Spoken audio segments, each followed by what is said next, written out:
So now that we have taken our quiz on identities and you know them a little bit better, we're going to use them in a very practical way. All right, so in math we do these things called proofs. Okay, and our goal with proofs is we are going to get an equation of some sort, so that's just a math sentence with an equal sign in the middle. Our goal with proofs is that we want to prove the left side of an equal sign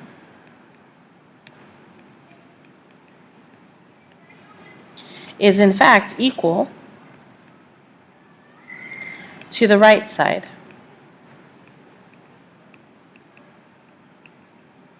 All right, so we're just proving and showing that the two sides are equal because that's what our math sentence says.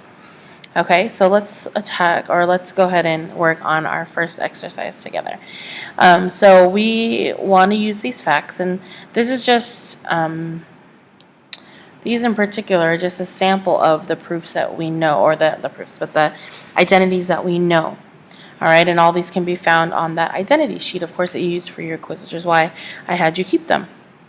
Okay, so our first exercise says, so that show that C is implied by equation 5 of lesson 4 when M is greater than 0, and explain why C continues to hold even when M is equal to 0. All right, so first thing we want to do, or what this is asking us to do, is to prove that C, so C is this equation here,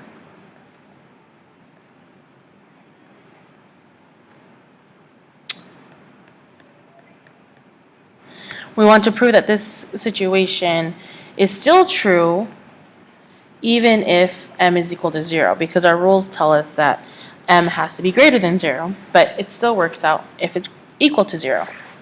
All right, so this is a identity where there is a fraction involved.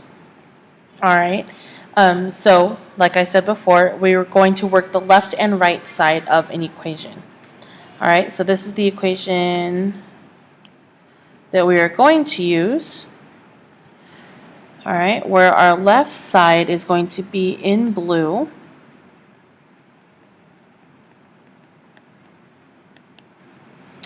All right, and our right side is going to be in green. Okay, and I'm going to show you how we're going to do that. All right, so the first thing that we have to do is replace our M with 0. So we are trying to prove that 1 over x to the m power is in fact equal to 1 over x, x to the 0 power. So once again, let me erase this real quick. We want to replace replace m with 0. Okay, so 1 over x to the 0 power is in fact equal to 1 over x to the 0 power. All right, so we're going to need a little bit more space, so I've added a page. You can do that on the right side. What I'm going to do is copy and paste this, paste down here, move that in the middle. So we have our right and left side. All right, so we've replaced our m with 0, and now we have to just prove each side.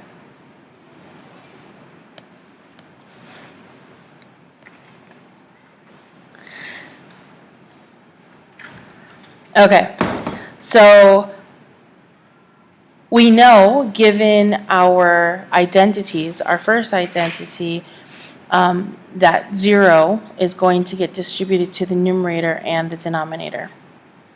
Okay, and if you're looking at your identity sheet, it is equation number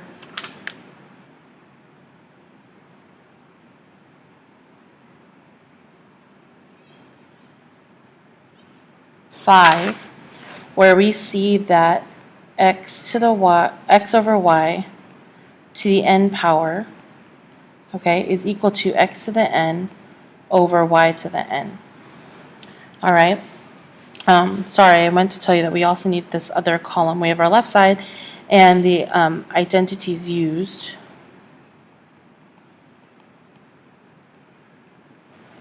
All right, so we're going to keep that. We're just going to keep a list of the identities that we're using to do each step. Okay, so we have our identity on the under identities used, and so how that works out with our exercise is that 0 is going to get distributed to the 1 and distributed to the x.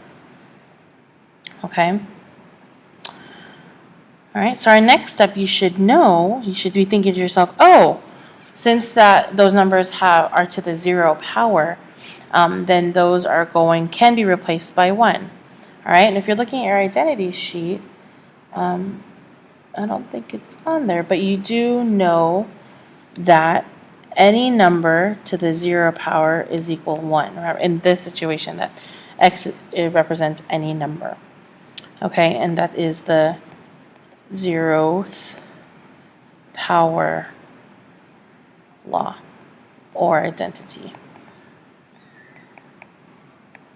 Okay, so we're going to replace 1 to the 0 power with 1, and we're going to replace x to the 0 power with 1. You should be thinking to yourself, hey, 1 over 1 is equal to 1. Great. Okay, so we've just gone step by step in using the identities that we have from our sheet and going through each step. All right, so now we have to do the same to the right side. That's our left side. Okay, here's our right side. Okay, so we have to put in that column. Whoa. We have to put in that column with the identities used. And just like before, we're using our identities reference sheet that we had from our quiz.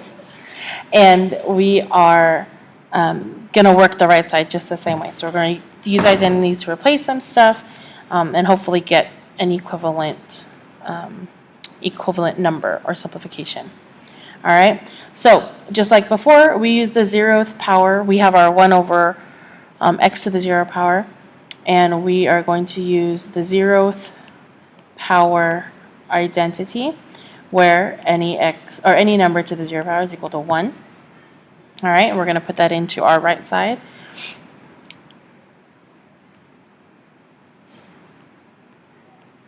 And that the 1 in the numerator just balances out, or just transfers over, excuse me.